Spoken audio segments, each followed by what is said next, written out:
Hey guys, I am in the children's garden behind the Ball Visitor Center, and we are going to talk about Lagerstroemia indica, or crepe myrtle. Right here where I'm at, I'm right by the open air gazebo. There's actually three specimens. So there's one there, and one here right next to me. And I chose to talk about these here because all three of these were planted at the same time, but there's a little bit of variability in their exposure. And I think you can, if you visit in person, I'm going to try and convey it in the video, but if you visit in person, you will definitely see how their exposure is impacting their growth. So this guy right here is getting the most sun of the three. And it's actually thriving, other than it has some powdery mildew. But we have a lot of powdery mildew because over the last 6 weeks, we've had 3 very gray, solidly wet, high humidity weeks. So we're seeing powdery mildew on dogwoods. We're seeing it on crepe myrtles. It's just out there right now. But of the 3, this guy is not planted right next to a pine tree, and it's getting the most sun it can of the 3. And so as you look at that, that's got a pretty full canopy. This one to the left, let me walk up a little closer, is not nearly as full. It's a little more sparse. And then as you go even further down, this guy is even a little more sparse. And these are both planted directly under some large pines. I'm sure they're competing for water, for nutrients, and for light. The canopy of these pines is shading these crepe myrtles a little more than they would like. So let's dig in. The leaf arrangement is opposite. So they are paired on the stem. The leaf form is simple. The leaf margin is entire, so they have a smooth margin. These are considered a tree. They are broadleaf and deciduous. The height is considered small. Crepe myrtles come in all shapes and sizes, but the largest forms are still in that 25-foot zone, so they're still considered a small tree. The form is vase-shaped, so most often you're going to see where they're limbed up to expose the trunks and give you that nice vase shape. But they will do that naturally on their own without little intervention. Soil, they're not picky about soil, not picky about water. For pruning information, we have to annually prune the crepe myrtles that are in Sir Walter Raleigh, and that's part of the form and the style of that garden. But really, the only pruning these guys really need is removal of dead wood and removal of crossing branches and things like that. They don't require an annual pruning like was once recommended. It was once recommended to prune them annually and you would get better flowering, blah, blah, blah. It really didn't work out that way, so that's no longer recommended. Growth rate is rapid. Exposure to light is sun. Climactic hardiness zone 7 to 9.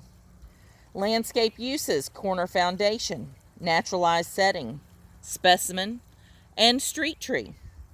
Flowers are showy. Season is summer through fall. Colors are white, pink, lavender, and red. So we're seeing the buds are starting to be set, but it's not quite crepe myrtle season for us yet. Fruit is profuse. It's a 6-valve capsule. It's green when it's immature. It ripens to brown. Size is 1/2 of an inch, and it is not edible. Autumn color is yellow, orange, red. Leaf texture is considered medium. Notable bark characteristics. Crepe myrtles are known for their exfoliating bark. And you can see it. This is a relatively juvenile specimen, but you can see right here where it's starting to exfoliate. Right there, you can see it's starting to exfoliate. These are very thin barked. But as they get older, the effect of that exfoliation is much more dramatic. When they're juvenile, it's not quite as showy, but when they get older, you see a lot of color contrast that happens when that bark is exfoliating. There's a million cultivars of crepe myrtle. I'm just giving you one, which is Natchez. Natchez is one of the common tree forms with white flowers. You see a lot of Natchez. These guys aren't labeled, so I'm not sure which cultivar these are. I know up around the circle of the visitor center, there are some large tree forms there. Those are Miami. Pests and diseases. Powdery mildew. So we are seeing that live and in person. We got some great powdery mildew going on. Aphids, and as a result of aphids, sooty mold can be a problem with crepe myrtles. They're not a North Carolina native, not a U.S. native, not invasive, and they're not salt tolerant. Other information. They have square stems, and it's more obvious on the juvenile growth, and it's hard for me to capture that in this image, but they do have a square stem. You can see on the juvenile growth that stem has corners. And we're going to talk just a little bit about, for the other information, about all the forms of crepe myrtle. So we most often think about crepe myrtle being a tree. You know, that's just what we think, because that's how we most often see them. But crepe myrtles can come in dwarf shrub forms, large shrub forms, and super small trees. I don't know if that makes sense, but a tree form that's going to cap at 10 to 12 feet, and then like Natchez is going to be your 25-foot tree form, and this is just a cautionary tale. Most often people buy crepe myrtles because of the color of the flower. And so they are at the nursery or the garden center, and it's in flower, and it's just, that is their color. They want it. And they're not really reading the label and paying attention to the other details about that plant. And so I have more times than not had people that they really wanted that tree form that was going to cap at 12 to 15 feet, but they either got a dwarf shrub or they got one that wants to be 25 feet, and they continually have to prune it to keep it in scale with their house. So I warn you to always read into and find out whatever you can about the cultivar, because it's buying by flower color alone will lead to heartbreak at times. I know when we bought our house, we had a crepe myrtle that was in the side yard that was a lovely lavender. I really, really loved it. But I really wanted it to be a tree, and it really wanted to be a large shrub. And so I never was able, because there's so many cultivars out there, I was never able to really key it out and figure out which cultivar it was. But it was about 8 feet tall and about 8 feet wide. And every year I would limit up and try and force it to be tree form, and every year it would resist and become a shrub.